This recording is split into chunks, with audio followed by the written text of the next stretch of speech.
मैं एक डॉक्टर थी और मैं औरतों की डिलीवरी का केस संभालती थी। एक दिन मैं अपने फ़ोन पर बिजी थी, तभी मुझे ये खबर मिली कि मेरे ही साथ के एक डॉक्टर ने मुझे फ़ोन किया था और उसने कहा कि रात को हमारे यहाँ एक औरत की डिलीवरी हुई है। तुम्हारी तो नाइट ड्यूटी थी। बड़ा ही अजीब सा समस्या आ गई। मैंने कहा, कैसे समस्या? तो वह कहने लगी कि रात को एक औरत आई थी। वह बच्चे को जन्म देने वाली थी। उसका बच्चा बहुत ही कमजोर था। हमने अपनी आंखों से देखा था कि उसका बच्चा जल्द ही इस दुनिया में आने वाला था। लेकिन जैसे ही हमने डिलीवरी की, ना जाने वो बच्चा कहाँ गायब हो गया और कहाँ गया कोई भी नहीं जानता है। लेकिन कुछ लोग कह रहे हैं कि उसका बच्चा उसके पति का नहीं था, बल्कि नाजायज बच्चा था। इसलिए उस बच्चे को इस दुनिया में नहीं लाना चाहती थी। शायद रब ने उस बच्चे को उसके कोख में ही गायब कर दिया था। जब से ये बात उस औरत ने सुनी है, वह तो पागल ही हो गई है और उसके घर वाले उसे यहाँ से ले गए हैं। मैंने कहा, ये कैसे हो सकता है? उन्होंने कहा, हाँ, हम भी यकीन नहीं करते थे, लेकिन जब वह बच्चा गायब हो गया, वह ना किसी सीसीटीवी कैमरे में और ना ही उसकी कोई फुटेज किसी कैमरे में कैद हुआ है, ना ही किसी को बाहर ले जाते हुए देखा गया है। पता नहीं कहाँ चला गया है। मैं तो खुद हैरान हूँ। उस लड़की के साथ उसकी माँ भी थी। वह कह रही थी कि मेरी बेटी पे टोटके हुआ है। मैं हैरान हुई और मैंने कहा, मैं रास्ते में हूँ, आकर बात करती हूँ। जबकि मैं सोच रही थी कि ये कैसी समस्या है। एक औरत के पेट से बच्चा कैसे गायब हो गया? जिस डॉक्टर ने ये बात बताई थी, वे डॉक्टर होकर भी ऐसी बातों पे यकीन रखती थी। यही सोचते हुए मैं अपने गाड़ी में बैठकर अस्पताल में दाखिल हो रही थी, जब सामने एक अजीब सा मंजर देखा। दो लड़कियां थी जो एक कुत्ते को किसी ठेले के ऊपर रखकर अस्पताल के गार्ड से झगड़ा कर रही थी। वो कह रही थी कि इस कुत्ते को अस्पताल के अंदर लेकर जाना है। गार्ड गुस्से में कह रहा था, यहाँ इंसानों का इलाज होता है और यह इंसानों का अस्पताल है, जानवरों का नहीं। पर वो लड़की बार बार उससे झगड़ा कर रही थी और साथ में रो भी रही थी। हमें किसी डॉक्टर को दिखाने दीजिए। मैंने ये मंजर देखा तो पहले तो मैं पास से गुजर गई, लेकिन फिर मैंने अपने ड्राइवर से कहा कि जरा गाड़ी पीछे कर लो। मैंने उन लड़कियों को देखा और बाहर निकली। मैंने कहा, जी क्या समस्या है आप लोगों को? उन्होंने कहा, आप डॉक्टर है ना? मैंने कहा, हाँ, क्योंकि मैंने कोट पहन रखा था। उन्होंने कहा, इस कुत्ते को देख लीजिए, उसके पेट के अंदर कुछ है। मैंने कहा, ये कुत्ता तो मर चुका है। उन्होंने कहा, जी इसकी हालत गंभीर है, लेकिन इसके पेट में कुछ है। कुत्ते की हालत बहुत ही अजीब सी लग रही थी। कुत्ता पेट की तरफ से बहुत ही ज्यादा सूजा हुआ था। मैंने कहा, ये इंसानों का अस्पताल है।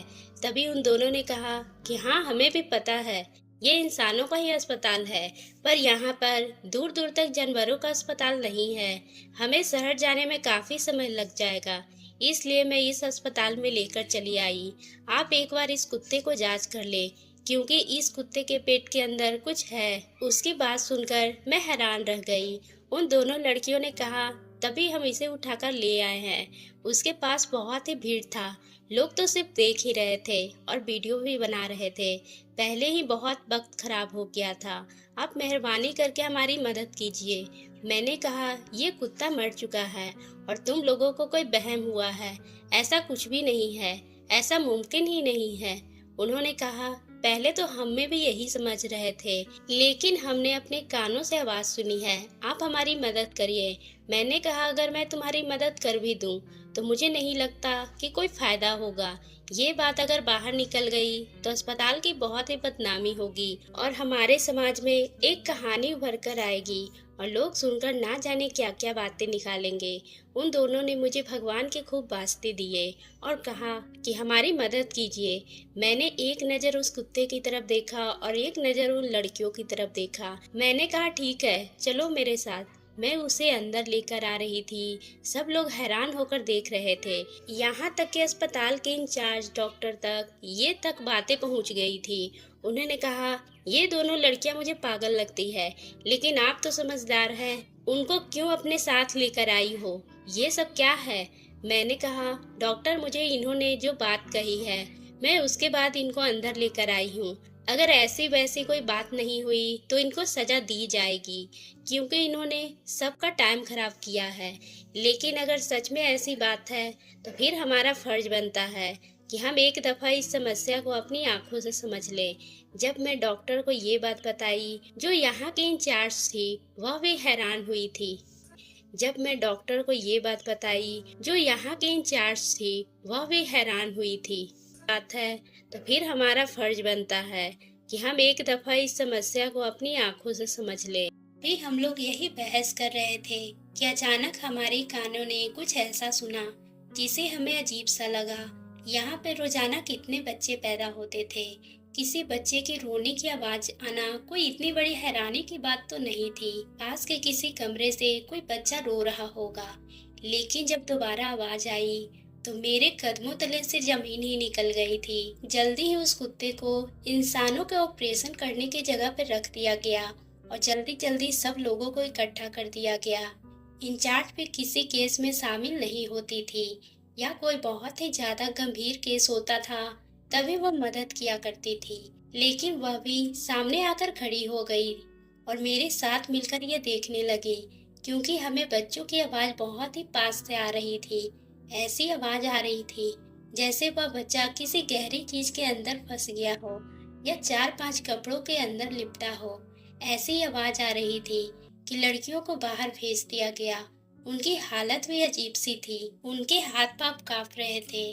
थोड़ी ही देर के बाद हम लोगों ने इस केस को सॉल्व किया, लेकिन इससे पहले कि हम लोग कुछ बोलते या कोई नतीजे पे पहुंचे, मैं उन लड़कियों को अपने ऑफिस में बुलाई और उनमें से एक लड़की का नाम रोशनी था और दूसरे का नाम आंचल था। रोशनी बहुत ही ज्यादा परेशान थी और वह रो भी रही थी। मैंने कहा, तुमने कुत्ता कहाँ से मिला है और तुम यहाँ क्यों उसे उठाकर लेकर आई हो? उसने कहा कि हम लोग तो रोज की तरह अपने कॉलेज जा रहे थे। यह मेरी दोस्त है, हम एक ही मोहल्ले में रहते हैं। जब हम दोनों उस कुत्ते के पास ले जाने लगे तो हमें भी बच्चे के रोने की आवाज आई थी। हम दोनों बहुत ही हैरान हुए थे और बस इस कुत्ते को उठाकर आपके पास आ गए। मैंने कहा, और क्या जानती हो तुम? तो उसने कहा कि कहना तो नहीं चाहती हूँ, लेकिन मैं बहुत कुछ जानती हूँ। असल में मुझे ये पता है कि ये सब कुछ किसने किया है। मैं ये बात सुनकर हैरान रह गई। मैंने कहा, ये सब किसने किया है? तो वो कहने लगी, मेरी एक भाभी है जो हमसे अलग रहती है। हम लोग एक ही घर में रहते थे, लेकिन लड़ाई झगड़े की वजह से बीच में दीवार डाल दी गई है। उन्होंने हमारे भाई को अपनी बातों में लगाया और हमसे हर रिश्ता तोड़कर घर अलग कर लिया है और बीच में दीवार डाल दी गई है। लेकिन भाई के दिल में ना जाने क्या बात आई कि उन्होंने 2 ही महीने के बाद दूसरी शादी भी कर ली थी। अब अपने दोनों पत्नियों के साथ अलग घर में रहता है और मुझे ऐसा लगता है कि ये आवाज का कनेक्शन उनके घर से ही है। ये सब कुछ उन तीनों ने ही किया है। मैंने कहा, तुम्हें यकीन है? उसने कहा कि हाँ, क्योंकि ये कुत्ता भी उधर ही पड़ा रहता था। मेरी एक भाभी बच्चे को जन्म देने वाली थी। हमें वो लोग कुछ बताते नहीं हैं, लेकिन घर इतना पास है कि बीच में सिर्फ एक दीवार ही है, इसलिए हमें उनकी बातें सुनाई देती है। मैंने कहा, फिर तुम्हें मेरे साथ कहीं जाना होगा। मैं डॉक्टर थी और मेरा काम खत्म हो चुका था, लेकिन मैं इस घटना के तह तक जाना चाहती थी। मुझे जानना था कि क्या इस दुनिया में इस तरह के लोग भी रहते हैं। मैं उन लोगों को गाड़ी में बिठाई और उनके घर की तरफ चल पड़ी थी। घर तो इतना ज्यादा दूर नहीं था, लेकिन हम लोग ट्रैफिक में फंस गए थे। रास्ते में मैंने उस लड़की से पूछा कि तुम्हारी दोनों भाभियां किस तरह की औरत है? तो वो कहने लगी, दोनों ही अपनी जगह अजीबो गरीब है। पहली भाभी, उनका नाम मालती है। उनको बस मेरे भाई को लेकर अलग रहना था और उन्होंने भी यही सोचा कि हमारे भाई के अलावा और कोई नहीं है। मैं सुबह कॉलेज जाती हूँ और शाम को ट्यूशन भी पढ़ाती हूँ।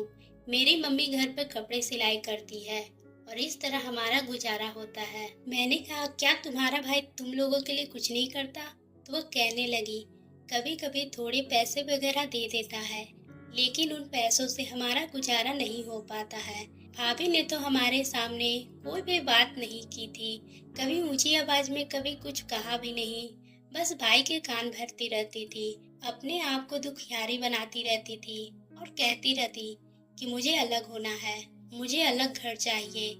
आखिरकार तंग आकर भाई ने उसकी बात मान ली थी, लेकिन कुछ ही महीनों के बाद भाई ने दूसरी शादी भी कर ली। इस बात से भाभी को बहुत ही ज्यादा अफसोस हुआ था, तो रातों में उनके रोने और लड़ने की आवाज आती थी। मैंने कहा कि तुम्हारी दूसरी भाभी कैसी है? तो वो कहने लगी, वह बहुत ही बुरी औरत है, उसने भाभी का जीना हराम कर दिया है। पूरा दिन एक दूसरे से लड़ाई झगड़ा करती रहती है। उनके लड़ने की आवाज तो पूरा मोहल्ला सुनता है। लेकिन हम तो इस बात पे हैरान हैं कि मेरे भाई ने दूसरी शादी क्यों की है। मैंने उसकी बात सुनकर कहा कि तुम्हारा भाई भी बड़ा ही दिल फेंक आदमी होगा। तो उसने कहा कि डॉक्टर साहिबा, मुझे नहीं पता, मेरे लिए तो मेरा भाई ही है। मुझे क्या पता कि उनके दिमाग में क्या चल रहा है। लेकिन आप यूँ समझ लीजिए कि उनकी शादी करना ऐसा है जैसे उनकी बर्बादी, क्योंकि उसने अपनी पहली शादी लव मैरिज की थी, पर पता नहीं उसने दूसरी शादी क्यों की। मैंने कहा, ये बच्चा कौन सी भाभी का होने वाला था? तो उसने कहा कि मेरी पहली वाली भाभी मालती के यहाँ बच्चा पैदा होने वाला था, लेकिन मम्मी कहती है कि उनके दिन तो बहुत ही ऊपर चढ़ गए हैं, अभी तक बच्चे की आवाज तक नहीं आई है। मेरी मम्मी को बच्चे को गोद में उठाने का बहुत ही शौक है। वो कहती है कि मेरे इकलौते बेटे की औलाद है, मैं उसे पालना चाहती हूँ और गोद में उठाना चाहती हूँ। पर भाभी ने पहले ही कह दिया था, इस बच्चे से आप लोगों का कोई भी रिश्ता नहीं है। मम्मी दिन रात रोती है। कुछ ही समय के बाद हम लोग रोशनी के घर पहुंच गए, और जब दरवाजे पर पहुंचे तो रोशनी की दूसरी भाभी रश्मि ने दरवाजा खोला था, और मैं उस औरत को देखी तो वह गुलाबी रंग की टाइट फिटिंग कपड़े पहन रखी थी, दिन में भी इतना ज्यादा मेकअप लगा रखी थी। ऐसी औरतें अपने इशारों पर नचाने के खूब अच्छी तरीके से जानती है। तभी तो उसने भाई की दूसरी शादी की थी। उसने जब रोशनी को देखा तो कहा, यहाँ क्या कर रही हो और ये मैडम कौन है? मैंने कहा, क्या मैं अंदर आकर आपसे बात कर सकती हूँ? उसने कहा कि हाँ, आ जाओ, लेकिन तुम कौन हो? रोशनी ने कहा, ये डॉक्टर साहिबा है, मालती भाभी की हालचाल पूछने के लिए आई है। इस बात पे वो हंसने लगी। उसने कहा कि उसकी तबीयत पूछने के लिए यहाँ पर क्यों चले आए? तो मैंने कहा, तो कहने लगी अपने घर चली गई है। मैंने कहा, वो तो बच्चे जन्म देने वाली थी। वो कहने लगी, लेकिन पता चला कि उसकी औलाद इस दुनिया में आई थी लेकिन जिंदा नहीं बच पाई, और मालती भी पागल हो गई है। तभी तो तेरे भाई ने उसे मायके भेज दिया है, अब वो वापस नहीं आएगी। ये सुनकर रश्मि से कहने लगी, अगर ऐसा है तो फिर वह बच्चा कहाँ है? तो इस दुनिया में नहीं रहा, क्या उसे दफनाया है? मेरी बात सुनकर रश्मि को गुस्सा आने लगा था, और वह हमें इस घर से चले जाने के लिए कह दी थी। मैंने कहा, रोशनी चलो तुम्हारी दूसरी भाभी के घर चलते हैं, लेकिन उससे पहले एक बड़ा जरूरी काम करना है। मैं उठकर जाकर रश्मि की चारपाई पर बैठ गई। रोशनी भी मुझे देखकर हैरान होने लगी।